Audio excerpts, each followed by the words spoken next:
The town of Willow Creek lay in the arms of tall pine trees and wide fields that rolled like waves when the wind passed through. Time moved slower there than in other places, as though the clock itself had grown weary of chasing hours. The people rose with the rooster's crow, tilled their land, baked their bread, and returned home before the evening fog rose from the river. Life seemed peaceful, but peace can sometimes be a cloak that hides unspoken storms. Among the cabins and cobblestone paths lived a young woman named Abigail Moore. Her steps were light, her voice gentle, and her eyes were a mirror of unspoken stories.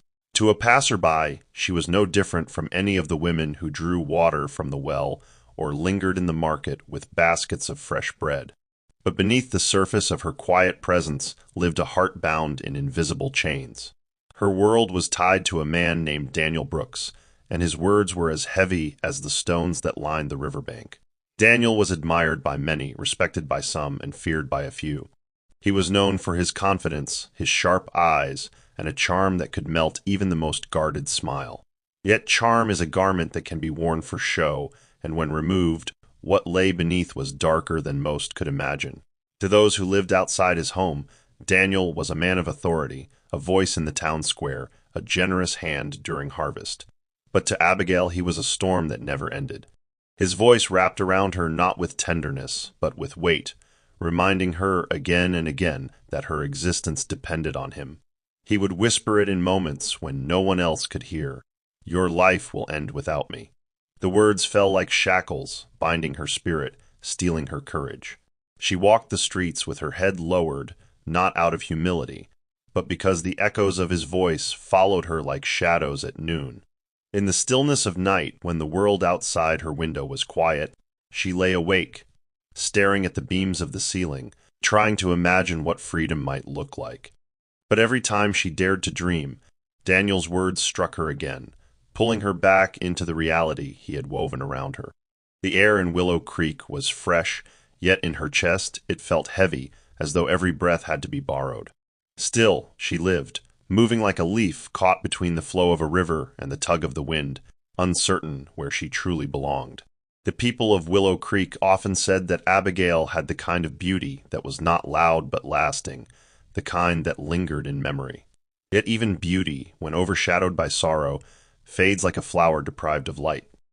She had a way of smiling that never quite reached her eyes, and though her voice was soft when she greeted others, it trembled at the edges, as if each word was carefully weighed before it left her lips. Daniel made certain of that. He controlled not just her days, but her sense of worth.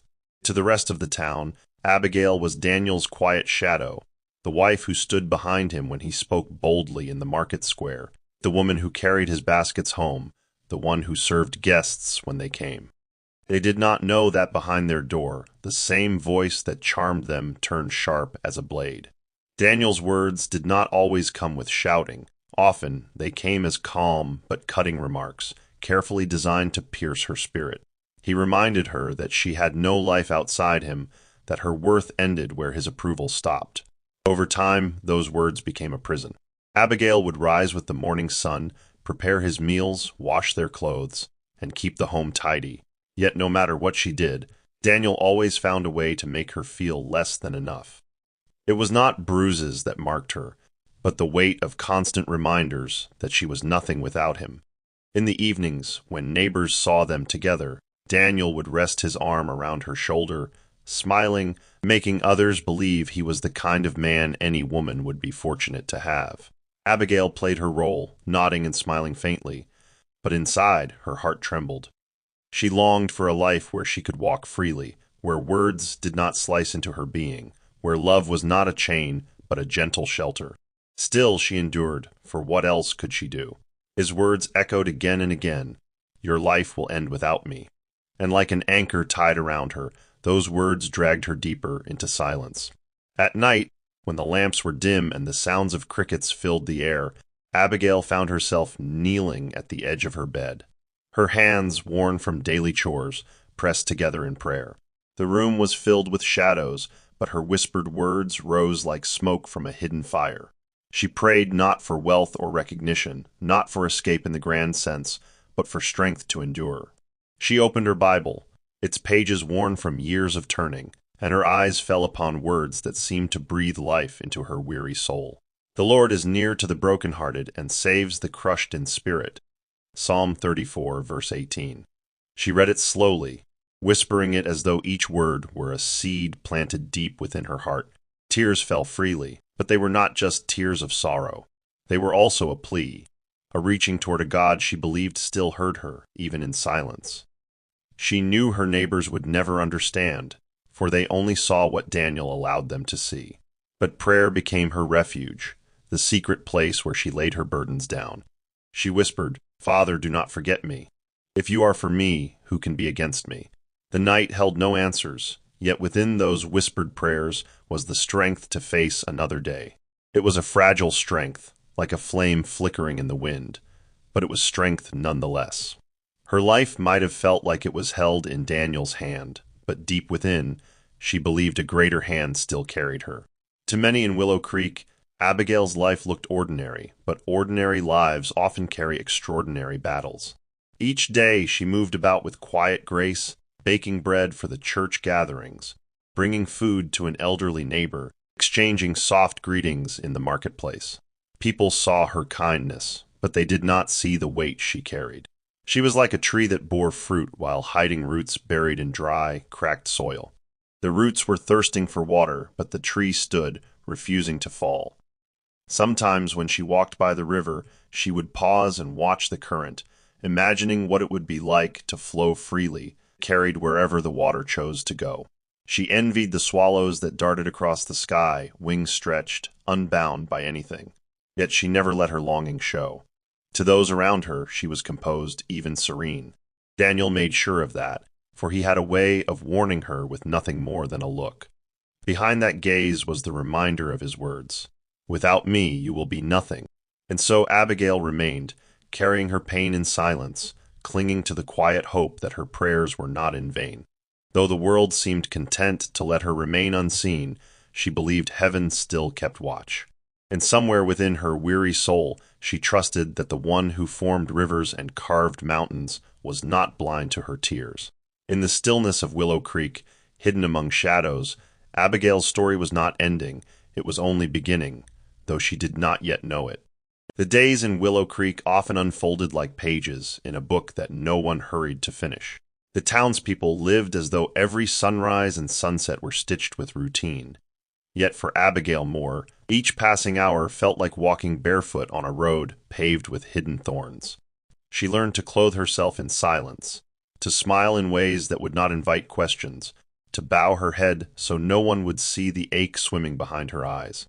She rose early, long before the rooster crowed, and prepared Daniel's meals with careful precision. Eggs salted just as he liked, bread cut evenly, so he would not accuse her of carelessness. Every gesture was measured, every word weighed before it left her lips. Daniel had taught her that a single misplaced remark could open a door to storms she was not strong enough to withstand. Yet when neighbors saw her at the well, filling her pitcher, they thought her quietness was a sign of modesty, even grace. They called her Gentle Abigail and spoke kindly of her, never imagining that the gentleness they admired was born not of peace but of fear. She was like a candle burning at both ends, illuminating others while slowly being consumed. Inside, she longed for something she could not name. It was not riches nor grandeur, but the simple dignity of being seen and valued. When she heard sermons at church about the love of God, her heart would swell and break all at once, for she could not reconcile the promises of heaven with the prison she lived in on earth. And yet she kept listening, clinging to verses like anchors. "Cast your burden on the Lord, and he will sustain you. He will never permit the righteous to be moved." Psalm 55, verse 22. It became her secret strength, her hidden rebellion against despair. To others, her silence was ordinary, but within her silence was a storm of prayers that only God could hear. Nighttime became both her enemy and her sanctuary. When Daniel's temper cooled and he finally drifted into sleep, Abigail would turn on her side, eyes wide open in the dim glow of the lamp that flickered low. The quiet of the house pressed in on her, heavy and suffocating, yet it was in those moments that she dared to release the tears she could not shed during the day. They soaked into her pillow, leaving no evidence by morning, but in her heart they carried a weight she could not bear alone. She whispered prayers that trembled out of her, words that carried both desperation and fragile hope. "Lord, hear me," she would murmur, "be my refuge and my portion in the land of the living." Psalm 142, verse 5. Her voice was soft enough that even the crickets outside sang louder, but in her soul those whispers rose like thunder. Some nights she felt as though heaven was a locked door, silent and distant, and her prayers were but knocks that went unanswered. Yet she kept knocking, because not to pray would be to surrender to despair entirely. She thought often of Hannah in the temple, lips moving though no sound escaped, pouring out her soul to God, while others misunderstood her anguish. Abigail felt the same, her lips moved, her soul cried out, and though the world around her remained blind, she believed God was not. Prayer was not an escape, but it was a thread that held her together when everything else threatened to unravel. She could not explain why she prayed, for nothing outwardly seemed to change, yet deep inside she knew that without prayer she would collapse like a house built on sand.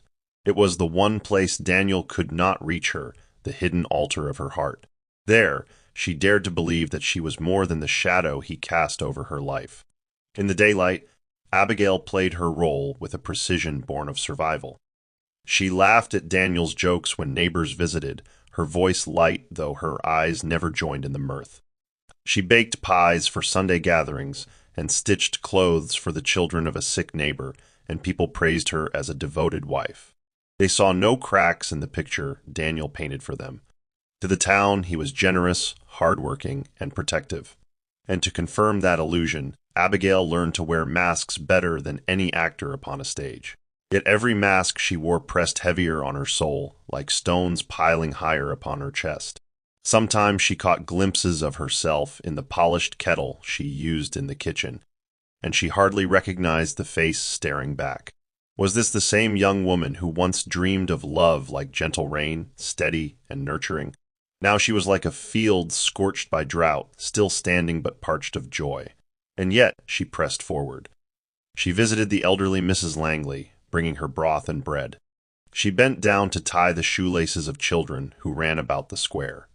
She offered kindness to others because it was the only way she could remind herself that she was still alive, that she still carried light within her. And though her own heart was weighed down, she repeated to herself the words of Galatians 6, verse 9. "Let us not grow weary of doing good, for in due season we will reap if we do not give up." It was this quiet persistence that kept her spirit from breaking entirely. She was not free, not yet, but she was not defeated either. Still, Abigail could not escape the gnawing ache that followed her like a shadow. In her deepest moments, she imagined what life might have been if love had been tender, if words had lifted her instead of cutting her down. She envied the freedom of the townsfolk who walked without fear, who laughed loudly in the marketplace, who went home at night to peace instead of storms. Her longing was like a caged bird beating its wings against the bars, bruised but relentless. Yet she kept it hidden, locked inside her where Daniel could not see. She knew the cost of revealing too much, for he had eyes that missed nothing and ears sharp as the hawk that circled above the fields. So she played her part, but at night her dreams betrayed her. She dreamed of open meadows, of rivers that ran without end, of skies that stretched wide and blue. She dreamed of love that was not laced with fear. And when she woke, she carried those dreams like embers, small but alive. They burned quietly, enough to remind her that she was still human, still capable of yearning. She did not know that those very yearnings were prayers in themselves, cries her lips could not form, but her soul carried heavenward. Romans 8 verse 26 whispered truth to her heart. The Spirit helps us in our weakness, for we do not know what to pray for as we ought, but the Spirit Himself intercedes for us with groanings too deep for words. And so even in her silence, even in her hidden longings, prayer was alive within her, shaping her, preparing her for a tomorrow she could not yet see. The marketplace of Willow Creek was never grand, but to the townsfolk it was the beating heart of their little world. On mornings when the sun spread its golden fingers over the rooftops, the narrow lanes filled with voices, bartering, laughter ringing out like bells, and the rustle of baskets brimming with produce. Abigail moved through the crowd with the same careful rhythm she always carried, quiet, reserved, blending into the background like a shadow at dusk. She held a basket of apples close to her chest, her eyes lowered, though every sense within her was alert, tuned to the possibility of Daniel's gaze appearing from nowhere.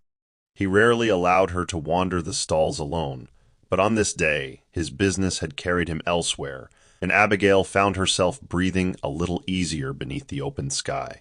It was in that rare moment of fragile freedom that her hand slipped, and an apple tumbled from her basket, rolling across the dusty path until it came to rest against a stranger's boot.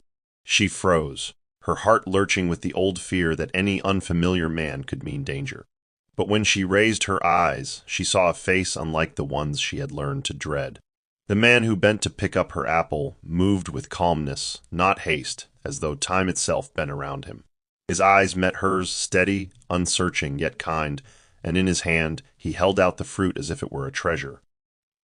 "Here, miss," he said, his voice even lacking the sharpness Abigail was accustomed to.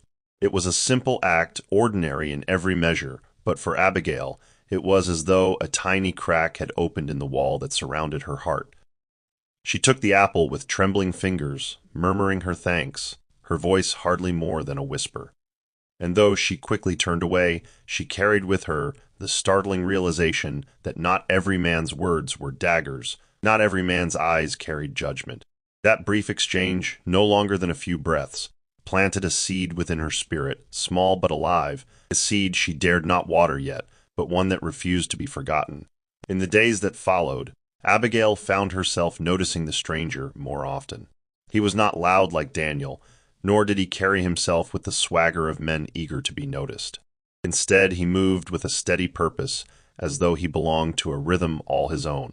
His name, she would later learn, was Richard Hale, a man who had come to Willow Creek seeking rest after the passing of his wife. He was no longer young in the way of reckless youth, nor old enough to be counted among the town's elders. His presence was like a tree planted by the water, strong, unmoving, unhurried by the storms that bent the reeds around it. Abigail watched from a distance, careful not to linger too long, for she knew the danger of being caught in another man's gaze. Yet even from afar, something in Richard's demeanor stirred her, a reminder of what gentleness could look like in flesh and bone. Once, at the church door, their paths crossed again, and Richard inclined his head politely, offering her space to pass first. His gesture was small, but to Abigail it was like being offered sunlight after years of shadow. That night, as she lay awake, she thought of the way he had stepped aside, how simple courtesy had carried more weight than all the flattery Daniel had ever used to bind her. She did not fool herself into imagining more. It was not love she felt, nor even friendship, but the quiet awakening of hope, like the first green shoot breaking through winter's frozen ground. She turned her face to the wall and whispered into the darkness, "Lord, you know the thoughts I cannot even speak. If there is more to life than this sorrow, let your hand guide me." And though no answer came, her prayer rose like incense, unseen but not unheard, and she drifted into uneasy sleep with the echo of that prayer still warm upon her lips.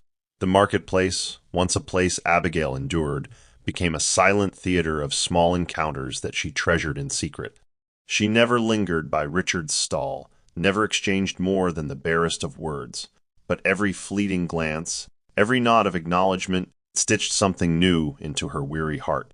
Richard spoke little, preferring action to chatter, and the townsfolk soon came to know him as reliable, steady, a man whose word was as firm as oak. Abigail listened to their conversations from a distance, hearing how he had helped a widow mend her fence, or how he had carried sacks of grain for a farmer too weak to lift them. None of it was extraordinary, yet all of it was meaningful, for kindness in small measures carries more power than grand gestures meant to impress. Abigail had lived so long in the shadow of Daniel's scorn that such quiet goodness felt foreign, almost dangerous, as though it might awaken long-buried dreams she had no right to feel. She reminded herself often of Daniel's warnings. "Without me, you are nothing." His words still echoed in her ears, but now they clashed with what her eyes witnessed, proof that worth could be seen without chains, That dignity did not have to be crushed to be preserved. The conflict unsettled her, pulling her between fear and longing, between caution and the faint pulse of hope. She often prayed as she returned home, clutching her basket tighter than before. Lord, keep me from temptation, guard my steps from stumbling. Let me not be deceived by what I see. And yet, beneath those prayers, another whisper grew, softer but persistent. Could it be that life holds more than this prison? It frightened her, that whisper, for longing can be both a candle and a wildfire, but she could not silence it. It had taken root. As weeks turned into months, Abigail's encounters with Richard remained sparse but unforgettable. Sometimes it was only the brush of shoulders in the crowded square, other times a brief nod in passing, but each moment carved its mark upon her. She guarded these memories like pearls, hidden deep where Daniel could never find them. For to Daniel, even the smallest hint of disobedience or independent thought was cause for wrath. Abigail knew this all too well, and so she cloaked her heart carefully, ensuring her outward life remained the image of obedience. Yet inside she was changing in ways even she could not fully understand. It was not Richard himself who brought this change, but what he represented, proof that kindness existed beyond the walls Daniel had built around her. One evening, after returning from the market, she lingered by the river bank before stepping inside her home. The water moved with quiet determination, flowing past stones and fallen branches, always forward, never backward. Abigail crouched by its edge, dipping her fingers into the current, and felt a strange stirring within her chest. It was as though the river whispered of journeys beyond her sight, of places she had not yet seen, but might one day walk. She lifted her gaze to the sky where the first stars began to appear, and she prayed with tears in her eyes. Lord, show me that my life is in your hands, not in the hands of any man. Teach me that I am yours, even when others say I am nothing. The words poured out of her like water breaking through a dam, raw and unguarded. She stayed there until the night air grew cold, and when she finally rose, she carried with her a fragile but undeniable truth. Her story was not yet over, and though she could not see its end, she believed that the one who set the stars in place was guiding her steps. The first hints of change in Abigail's heart came like the soft rustling of leaves before a storm. They were not loud, nor visible to others, but within her spirit something was stirring. She began to notice how Daniel's words, which once fell like iron chains, no longer clung to her with the same unshakable weight. His voice still carried authority, still pierced like an arrow, yet now it seemed to strike against a wall that was slowly rising inside her, a wall made not of stone, but of prayer, scripture, and the faint courage awakened by her encounters beyond his shadow. When Daniel reminded her, as he often did, that her life was bound entirely to his presence, she no longer felt the ground slip beneath her feet as she once had. Instead, she recalled the verse that had begun to lodge itself deep in her mind. The Lord is my strength and my shield. In him my heart trusts, and I am helped. Psalm 28, verse 7. It was not that she had suddenly become bold. Fear still lived in her chest like a coiled serpent. Yet alongside the fear was the smallest flicker of defiance, not against him directly, but against the lie he had woven around her life. She found herself lingering longer in her prayers, speaking words aloud instead of whispering, as though to teach her heart that she was not invisible. When she passed through the town square, she walked with her shoulders a little straighter, her eyes lifted just enough to catch the world around her. People did not notice, but she did, and it was enough. She knew the battle was not yet won, for Daniel's presence still loomed over her like a thundercloud, but in her soul she could feel the first drops of rain that promised a cleansing storm. Daniel, however, was not blind to the changes in his wife. He had built his control carefully over the years, brick by brick, each word and action designed to mold her into silence. So when Abigail began to carry herself differently, he noticed with the sharpness of a hawk spotting movement in the grass. At first, he dismissed it as nothing more than fatigue or distraction, but as the days passed, he could no longer deny it. Her eyes lingered less on the ground, her hands no longer trembled when she served him his meals. And though she did not speak against him, her silence felt heavier, less submissive, almost as though it were hiding something. That realization unsettled him deeply. His temper began to flare more easily, his words growing harsher, his threats sharper. One evening, when the shadows lengthened across the room, he turned to her with a voice that quivered not with weakness, but with desperation. "If you ever think of leaving me, Abigail, you will beg for death. Without me, you will not survive a single day." His words fell like thunder, and though her body stiffened with fear, something within her did not collapse as it once would have. Instead, she remembered the verse she had whispered the night before. "Fear not, for I am with you. Be not dismayed, for I am your God. I will strengthen you. I will help you. I will uphold you with my righteous right hand." Isaiah 41, verse 10. She did not speak the words aloud, for Daniel would have mocked her, but she clung to them in her heart, as a child clings to a father's hand in the dark. Though her outward demeanor remained composed, inwardly she stood taller than she ever had. Daniel could not see it, but in that moment Abigail realized his power over her was not absolute. It was only as strong as the lies she chose to believe. At night, when Daniel's voice no longer filled the room, Abigail's prayers became louder, not in volume, but in conviction. She no longer whispered timidly. Instead, she spoke to God as though he were sitting at the edge of her bed, listening intently. She poured out her pain, her fear, her confusion, and even her anger. There were nights she wept until her throat ached, telling God she did not understand why she had been given such a heavy burden.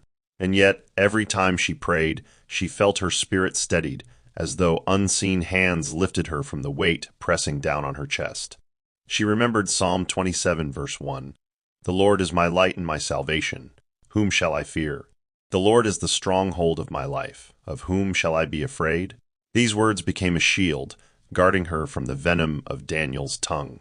She began to keep scraps of parchment tucked within her Bible, notes where she wrote down verses that spoke directly to her pain. By day, she endured his accusations. By night, she armed herself with truth. And in that rhythm of prayer and scripture, her soul began to breathe again. She was still caged, yes, but her spirit had begun to stretch its wings within the bars, testing their strength, preparing for a day she could not yet see. It frightened her, this new boldness, for she knew Daniel would sense it and strike harder. But it also gave her hope, for if her spirit could stand taller, perhaps her life could too. Yet with each passing day, the tension between them thickened, like a rope pulled taut, threatening to snap. Daniel's suspicion grew, his eyes narrowing at every shift in her demeanor, every quiet moment he could not explain. Abigail did her best to maintain the outward appearance of obedience, but her spirit betrayed her in small, unspoken ways, an unflinching gaze, a silence that did not tremble, a steadiness in her voice when she replied. Daniel's anger became unpredictable, sometimes flaring at the smallest slight, other times brooding in silence as though planning how best to regain his grip. Abigail lived in constant vigilance, yet even in that vigilance she no longer felt entirely powerless.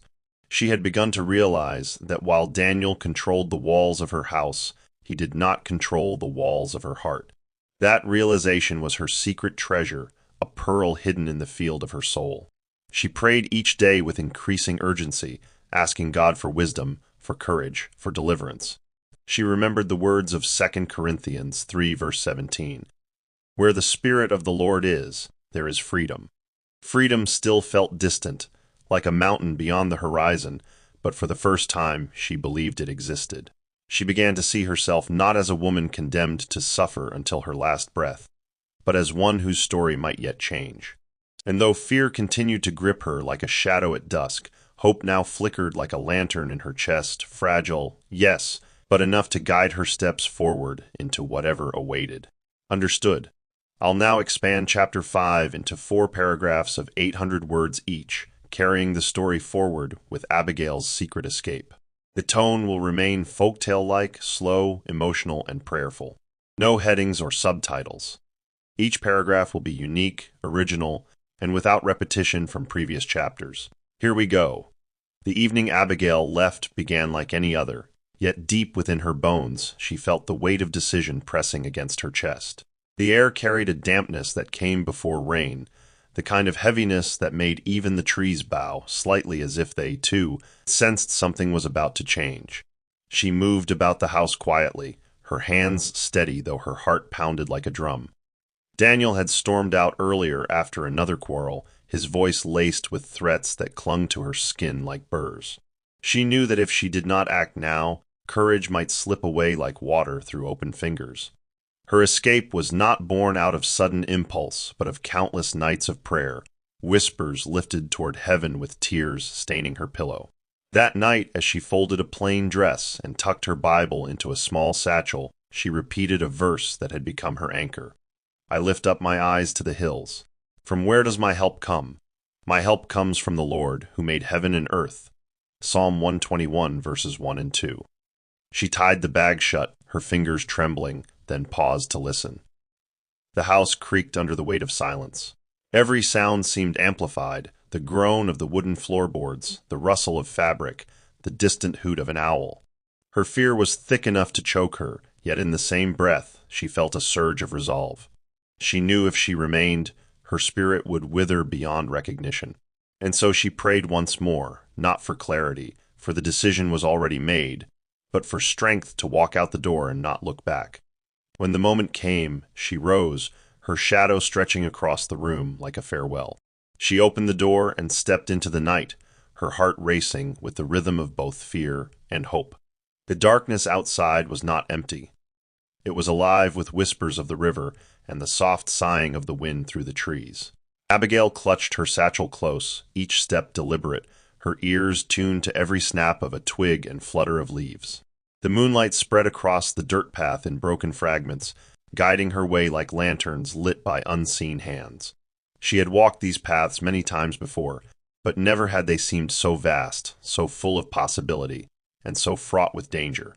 Each rustle in the underbrush made her heart leap, her mind imagining Daniel's shadow emerging to drag her back. Yet she pressed forward, her lips moving in constant prayer. When you pass through the waters, I will be with you, and through the rivers, they shall not overwhelm you. Isaiah 43, verse 2. Her feet quickened when the sound of the river grew louder, its steady current a song of freedom. She paused at its bank, dipping her fingers into the cold water, and for the first time in years, she felt as though she could breathe deeply. The river did not ask her to prove her worth, did not bind her with words of fear. It simply moved forward, carrying everything with it. Abigail closed her eyes and let the cool air wrap around her, whispering a promise that she was no longer alone.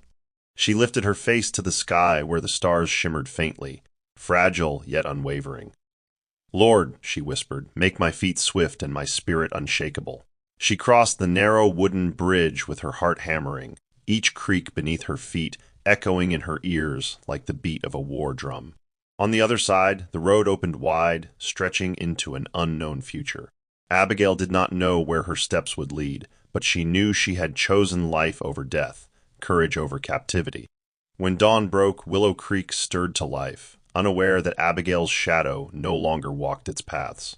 In the marketplace, whispers began to rise like smoke when Daniel appeared alone, his face set in a scowl.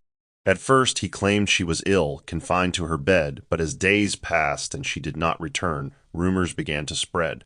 Some said she had gone to visit distant kin. Others whispered she had taken her life in the woods, unable to bear the weight she carried. Daniel, eager to preserve his image, told anyone who would listen that she had been too weak to survive, that her life could not exist apart from him. He spoke with the authority of a man who believed his own lies, convincing many that Abigail's absence was inevitable, a consequence of her fragility. Yet beneath his confident words, Daniel was restless, his eyes scanning the faces of those around him, searching for any sign that someone knew more than they admitted.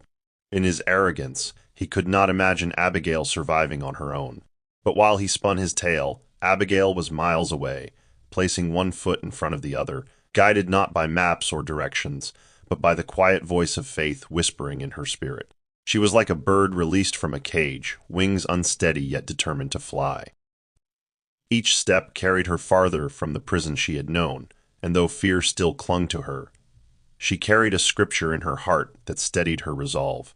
The Lord is faithful. He will establish you and guard you against the evil one. 2 Thessalonians 3 verse 3. Though the road ahead was uncertain, it was hers to walk, and she embraced it with trembling courage. The days that followed were a blur of hunger, fatigue, and quiet determination. Abigail traveled with little more than the clothes on her back and the faith in her heart. She sought shelter in barns and under trees, accepting the kindness of strangers when it came and relying on prayer when it did not. Every challenge became a test of her endurance. The nights were the hardest, filled with the sounds of wolves howling in the distance and the gnawing ache of loneliness pressing against her chest. Yet even in those lonely hours, she lifted her voice in prayer, clinging to the promise of Psalm 46, verse 1. God is our refuge and strength, a very present help in trouble. It was not easy. Her body often ached from walking, her stomach twisted from hunger, her spirit shaken by doubt. But every time she thought of turning back, she remembered the look in Daniel's eyes when he told her she would beg for death without him. That memory became the fire that pushed her forward. She told herself that even if she perished on the road, it would be better than returning to the cage she had fled. And so she pressed on one step at a time, her eyes fixed not on the horizon, but on the unseen hand she trusted was guiding her path. She was not running aimlessly. She was walking into the story God was writing for her, a story not defined by Daniel's threats, but by divine promise. Each sunrise felt like a new chapter, each prayer like a brick in the foundation of a life she was slowly building. And though she did not yet know where the road would end, she believed with all her heart that freedom was not just a dream, it was her destiny. The years that followed Abigail's escape unfolded like seasons, each carrying its own trials, lessons, and quiet victories. She did not rise to a new life overnight. Freedom was not a door flung wide, but a path walked with trembling steps.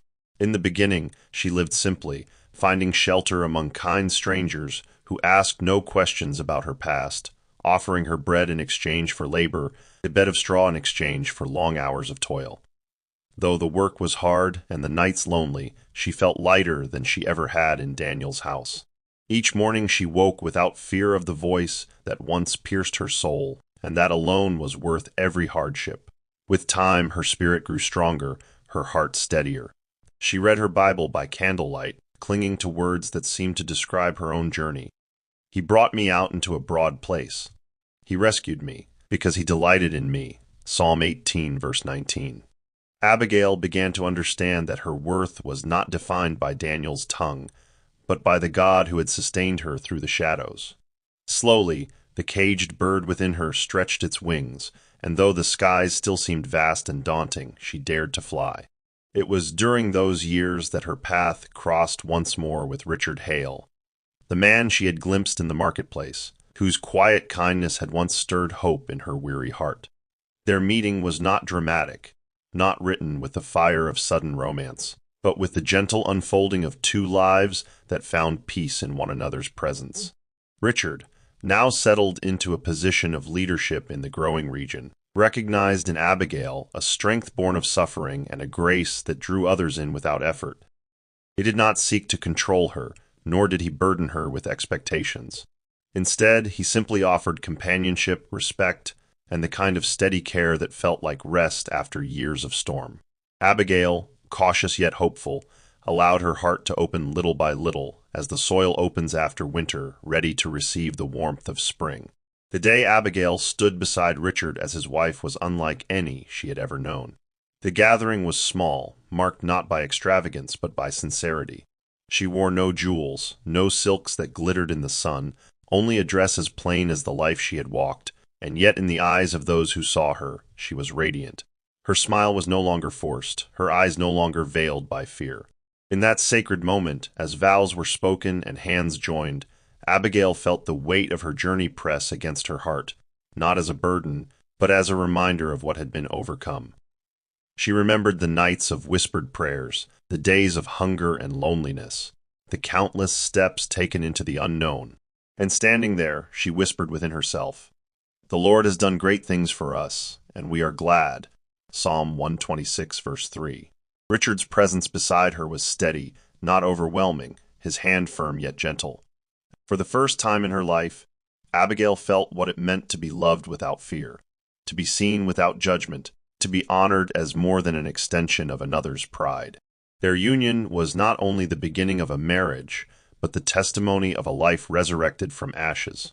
For Abigail, every breath of that day was a hymn, every glance toward Richard a prayer answered, every moment a proclamation that the chains of her past no longer held power over her.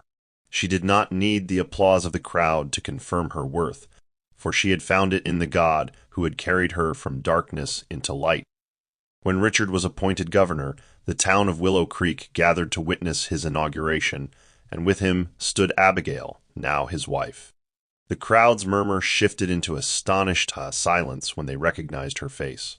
For many, she was a ghost returned, a woman thought to have vanished into the woods or perished beneath the weight of her husband's threats.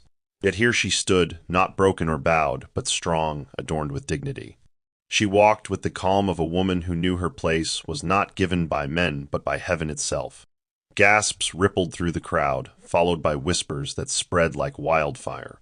Daniel, standing at the edge of the gathering, felt the ground beneath his pride crumble. The words he had once spoken with such venom, "Your life will end without me," now echoed back to him like a hollow curse. His eyes burned with disbelief, his heart twisted by rage and humiliation. But Abigail did not look toward him, nor did she carry bitterness upon her face. She carried peace, the kind that silences storms. She knew vengeance belonged not to her, but to God, as it was written, "Vengeance is mine, I will repay, says the Lord," Romans 12, verse 19. The people who had once pitied her now looked upon her with awe, not because she had married a governor, but because her presence bore witness to a strength they could not deny. She was a living story, a testament to the power of prayer, to the resilience of a heart that refused to be defined by chains. As Abigail stood beside Richard, her gaze lifted to the horizon, where the sun poured golden light across the fields of Willow Creek. She thought of the girl she had once been, the one who wept silently into her pillow, who trembled at the sound of Daniel's footsteps, who wondered if heaven had turned its face away. That girl was not gone. She lived still within her, but now she was healed, clothed in strength and dignity. Abigail whispered a final prayer, not for herself, but for all who still walked in the shadows she once knew. "The Lord is my shepherd, I shall not want. He makes me lie down in green pastures. He leads me beside still waters. He restores my soul." Psalm 23, verses 1 and 3. She prayed that others might find the courage to lift their voices in the night, to trust that every tear was counted, every plea heard. For her own journey had proven that God's silence was not absence, that his timing was not neglect, but preparation for a story far greater than she could have written for herself. And so, as the crowd cheered for their new governor, Abigail stood not as a woman who had been rescued by a man, but as one who had been delivered by God, restored by grace, and made whole by faith. Her story was not of survival alone, but of triumph, the kind that turns mourning into dancing, ashes into beauty, despair into hope. And with each step she took beside Richard, she knew she was walking not only into a new chapter of her life, but into the fullness of the destiny God had always prepared for her. My dear friends, Abigail's story reminds us that no matter how heavy the chains may feel, no matter how dark the night may seem, prayer has the power to break every shackle and open every closed door. Sometimes people will try to convince you that your life cannot exist without them, that your worth depends on their approval, but that is a lie straight from the pit of despair. Your worth does not rest in the hands of men. It rests in the hands of the Almighty, who formed you in your mother's womb, who calls you by name, and who has written your story with purpose. If you are listening tonight and you feel trapped in fear, in sorrow, or in silence, know this: God still hears your whisper. Just as Abigail prayed through her tears and found strength to walk away from her prison, you too can rise from the ashes of your pain. Do not give up, and do not believe that silence means God has forgotten you. He is working even in the quiet. He is building your story even when you cannot yet see the pages turning. Now let me pray with you. Heavenly Father, I lift up every listener tonight who feels bound by fear, by shame, or by the cruel words of others. Lord, as you did for Abigail, stretch forth your mighty hand and break every chain. Let your light shine into every dark corner of their lives. Restore their hope, renew their strength, and remind them that you are their refuge and fortress. Father, silence every lie spoken against them and replace it with the truth of your word. Let them rise with courage, walk in freedom, and stand with dignity. May they know, deep in their hearts, that no weapon formed against them shall prosper, and that greater is He that is in them than he that is in the world. Lord, bless their homes with peace, their hearts with joy, and their paths with clarity. For every tear they have cried, give them laughter. For every sorrow they have carried, give them songs of deliverance. And for every closed door, open a window of blessing that no man can shut. Father, I declare victory over their lives, and I seal it in the powerful name of Jesus.